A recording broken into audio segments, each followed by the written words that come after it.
Bueno, corresponde que el que desee hacer alguna pregunta, pues la recibiremos con muchísimo gusto. La primera la voy a hacer yo. Pedro, yo creo que es importante, que aunque todos nos vamos a leer el libro, que tú expliques que esto no es que viene la entrevista de Uber Matos y después viene la de fulano y es una serie, una compilación de entrevistas. No. Este amigo tuvo la genial idea y cuando me lo dijo por primera vez, yo dije, es un trabajo tremendo, pero lo realizó. Explica cómo es el desarrollo del libro. No, es realmente, yo le dije a Angelito, estoy haciendo un libro que es simultáneo en el tiempo y diferido en el espacio. Me dijo, ¿cómo se come eso? Y yo no sé, Angelito, pero es lo que se me ocurre para definirlo. Porque tenemos, por ejemplo, el relato de... Vamos al primer relato. Quiero decir también que lo que más honra este libro, aparte de las entrevistas, es que el prólogo lo hizo Ramiro Gómez Barrueco.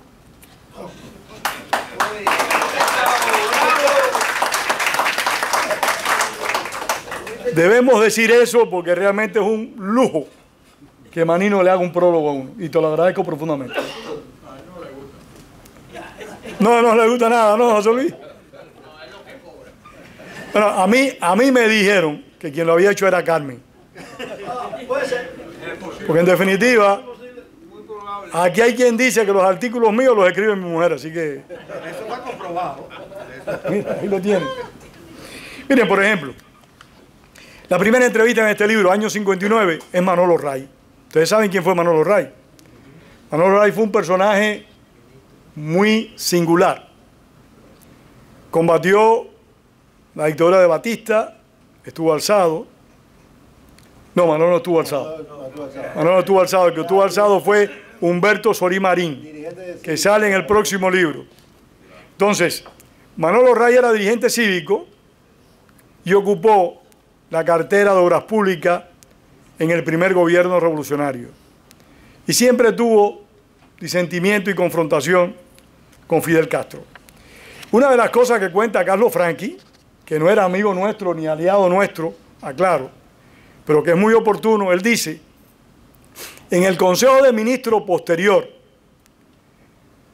al encarcelamiento del comandante Uber Matos, Fidel Castro fue preguntándole a cada uno de los ministros si estaban de acuerdo, y esto está aquí, si estaban de acuerdo con que Uber Matos hubiera sido encarcelado.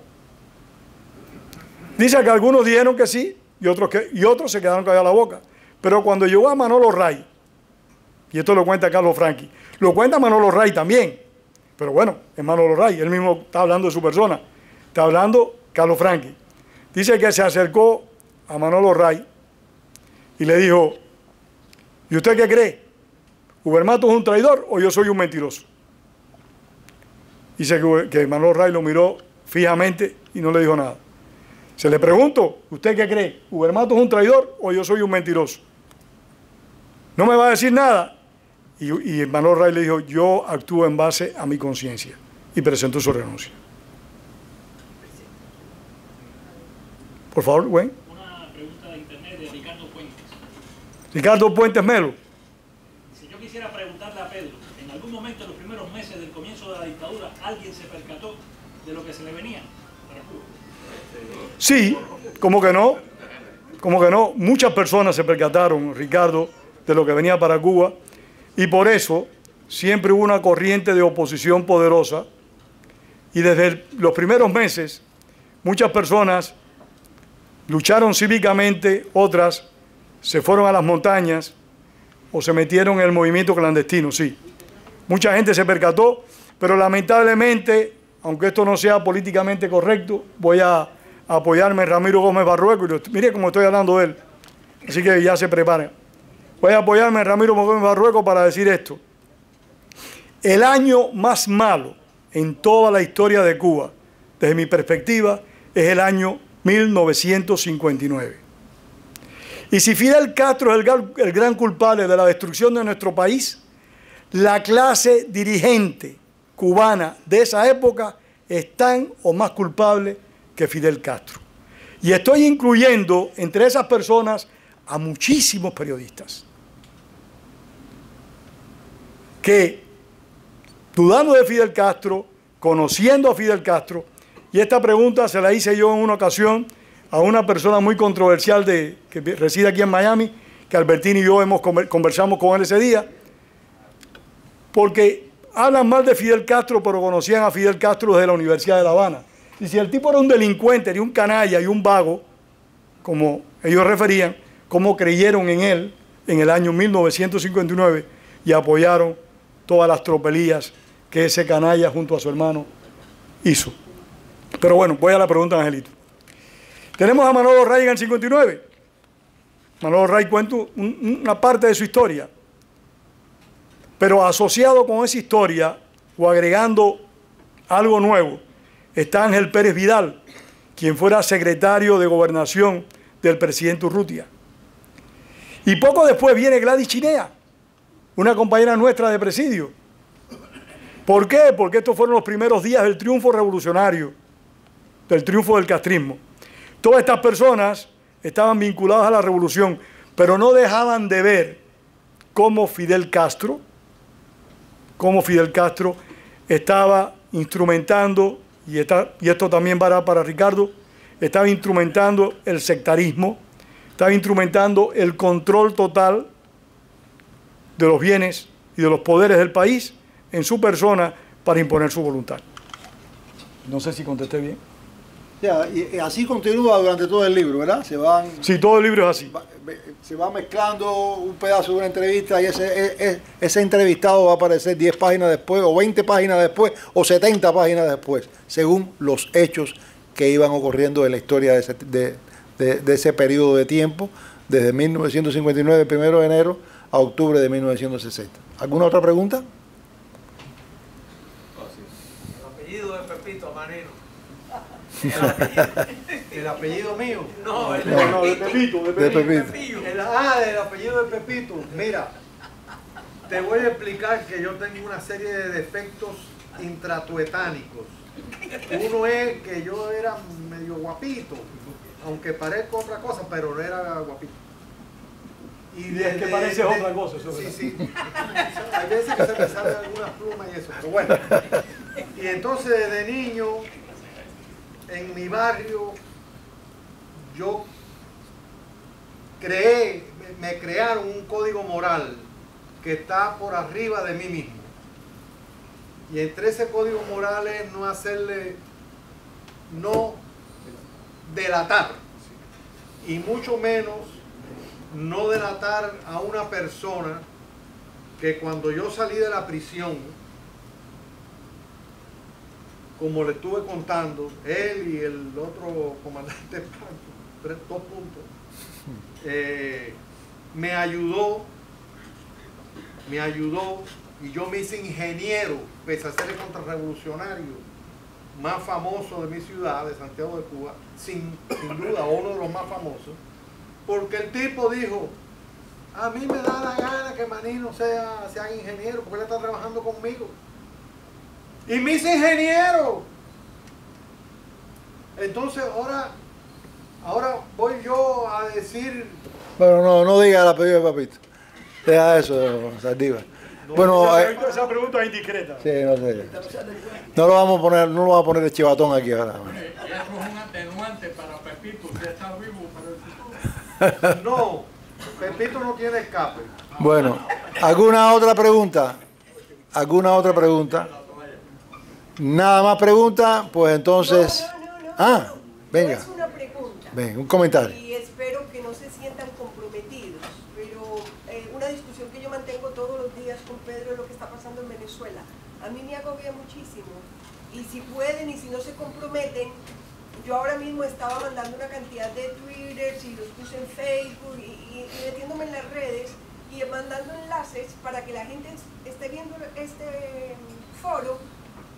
Cada uno de ustedes, desde la experiencia que tuvieron, manden un mensaje a Venezuela, a lo que está pasando en este momento, si no hay un compromiso, pero es que yo veo que van en el mismo camino y la discusión que yo tengo con Pedro es, ustedes vivieron otra época donde no habían los medios que hay ahora, ahora los hay, utilícenlos. Díganles cosas, ellos están ahí, están atrás, están viendo. Eso es esto Así es un mismo. programa que se va por el YouTube. Oye, todo el mundo lo va a ver. Manden mensajes, hay que hacerlo. Muy buena idea. Alexis tiene que hacer un comentario de eso. Aquí tenemos un venezolano ilustre y muy querido por todos nosotros. Pedro es un venezolano representativo, que lo haga él.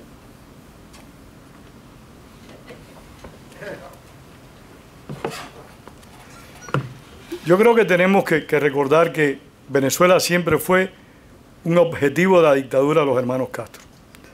El primer viaje que realiza Fidel Castro al extranjero lo hace a Venezuela. Y la primera persona del exterior que yo tenga conocimiento, de importancia, de relevancia, que se percata de quién era realmente Fidel Castro, fue don Rómulo Betancourt. Y eso tenemos que tenerlo siempre bien presente.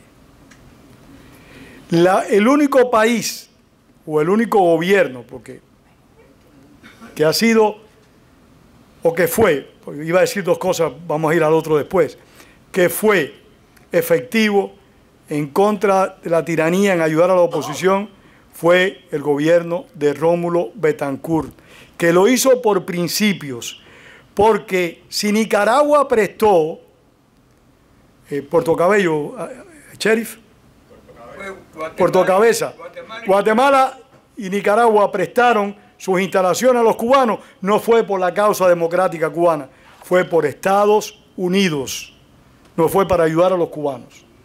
Sin embargo, Rómulo Betancourt, por sí mismo y con los riesgos de rigor, siempre enfrentó la dictadura de los hermanos Castro.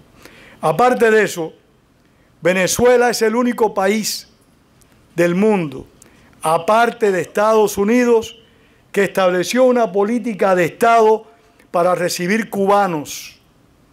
Por Venezuela pasamos miles y miles de cubanos, gracias a una política de Estado que se inauguró en el mandato de un individuo por el cual yo no tengo la más mínima simpatía y que considero que hizo mucho daño, que se llama Carlos Andrés Pérez, aunque mi amigo Alexis Ortiz no comparta mi punto de vista.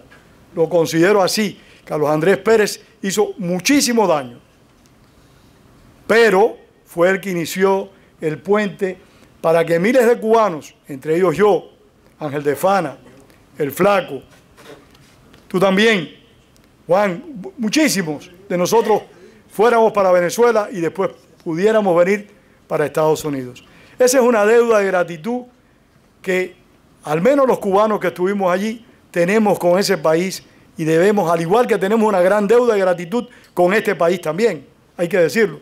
Por eso cada día debemos tratar de ser mejores ciudadanos, porque este país con nosotros ha sido muy generoso, como lo fue Venezuela en su momento. Espérate que me decía Gwen que había una pregunta. Eso es lo que te quiero decir. ¿Cuál es? ¿Qué papel la Iglesia adopta cuando Fidel Castro llega al poder y cómo es la relación que se construye entre esta y la revolución? La Iglesia adoptó un papel muy firme en contra de la dictadura. Aquí tengo varias personas. Yo nunca estuve vinculado a la Iglesia, yo no tengo creencias religiosas particulares, por no decir que no tengo ninguna, pero aquí hay muchos. Aquí está el sheriff, está Angelito, está Ramiro, está Tommy Fernández, que voy a decirlo del libro, que presentó un libro en estos días, que yo no pude ir porque no pude ir.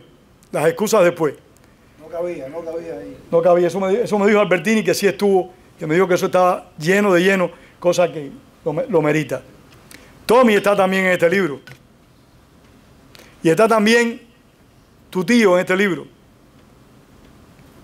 Está también en este libro. Y está el Gordo Sadat, quien yo tengo un gran interés que lea este libro, porque con su sentido crítico, él nos puede ayudar mucho en el próximo número, igual que nos ayudó Ángel de Fana en muchos aspectos, pero particularmente cuando pasamos de tercera persona a primera persona, porque fue Ángel de Fana poner las entrevistas en primera persona. Pero dar respuesta a lo de la iglesia está Santiago Cárdenas también, quien es miembro de la iglesia y lo fue en esos años duros del 59 y del 60. En las iglesias se conspiraba. Eso no es cierto, Santiago. Los sacerdotes nos ayudaban a conspirar. Los sacerdotes escondían fugitivos. Y no digo otras cosas más que hacían los sacerdotes, porque realmente no quiero complicar las cosas. Pero es que hubo sacerdotes también alzados. El padre Francisquito, y ahí está Paco Talavera, que en este libro describe esa experiencia. Está el padre Francisquito, que estuvo alzado en las montañas del Escambray. Como hubo también sacerdotes en la expedición de Bahía de Cochinos, de la Brigada 2506. Y Lebrock y Rojo estuvieron alzados en la Sierra Maestra. Y Lebrock y Rojo estuvieron alzados en la Sierra Maestra. O sea, esa es la respuesta. La iglesia nos apoyó. Fue a partir de los años, y Santiago que me ayude, a partir de mediada la década del 60, cuando empezaron a llegar a Cuba sacerdotes belgas y monjas canadienses, y llegó el nuncio apostólico Sachi, Monseñor Saki, que posterior a la expedición de Bahía de Cochino. No, a la expulsión de los sacerdotes. Y posterior a la expulsión. Bueno, para aclarar más todavía, más de 100 sacerdotes, para quien está haciendo la pregunta, y válida la aclaración de Ángel de Fana, fueron expulsados de Cuba, porque la iglesia fue un baluarte de la resistencia en todos los aspectos. Pero todo cambió cuando llegó Monseñor Saki, fuera por instrucción del Vaticano o por propia decisión de los sacerdotes que aquí estaban. Pedro Guerra también conoce de esto bastante, porque es de ese mundo. El jefe del movimiento demócrata. Él no quiere hablar de eso, porque tú sabes que no, él no quiere hablar de nada. Nuestro hermano Pedro Guerra tiene voto de silencio, pero vamos a ver si lo convencemos. Aquí, la persona que preguntó se llama Carlos Andrés Mancera Ospina. Esas son personas que están en este momento conectadas con el internet y que están viendo el programa desde sus casas. Carlos Andrés, esa fue la realidad.